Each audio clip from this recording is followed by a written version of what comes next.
We're going to build a wall. Believe me, we're going to build a wall. We have a trade deficit with Mexico. They'll pay for the wall. They'll be very happy about it. By the way, who's going to pay for the wall? Who's going to pay for the wall? Donald Trump's promise to build a wall across the entire length of the U.S.-Mexico border and force Mexico to pay for it has made headlines. Critics say it's not feasible. Supporters say that even if that exact plan is not put into place, it shows that Trump is willing to take a stand on immigration.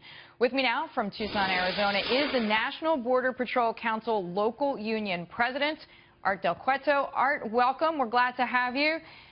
This is the Border Patrol Agents Union first ever presidential primary endorsement ever in history. So why did your organization break a pattern to support Donald Trump?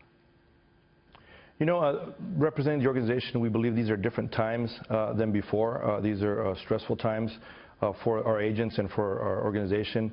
And I think stressful times for the United States and for the security of our borders. When we talk about border security, we also talk about economic security. After 9/11, the economy came into a screeching halt, and millions of Americans lost their jobs. And I think that's what's important. So when we talk about security, we're not just talking about the border security and physical security, but we're talking about economic security, and that's what counts right now.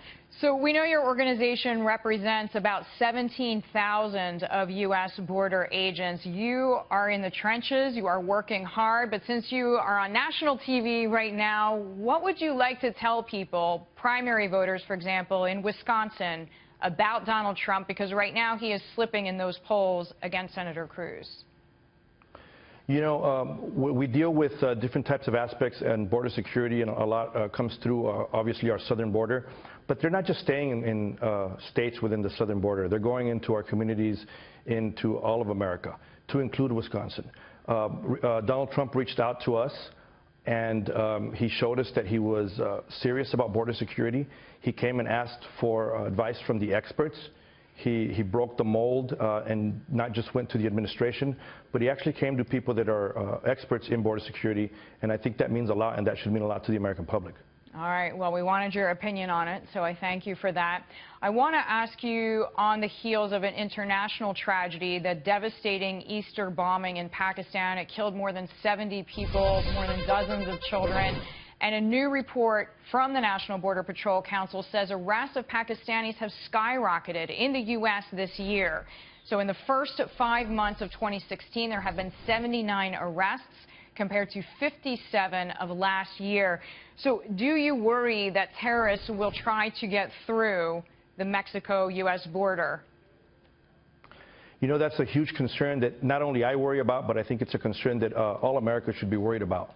And I've said before, and I'll say it many times, we don't close our doors at night because we're scared. We don't love the people outside. We close the doors because we love the people that are inside, and we need to take care of the people that are inside, our families. And that's the reality of it. We need true consequences when individuals come into our country illegally. And that's what we really need to focus on, is true border security and consequences for the individuals that break those laws.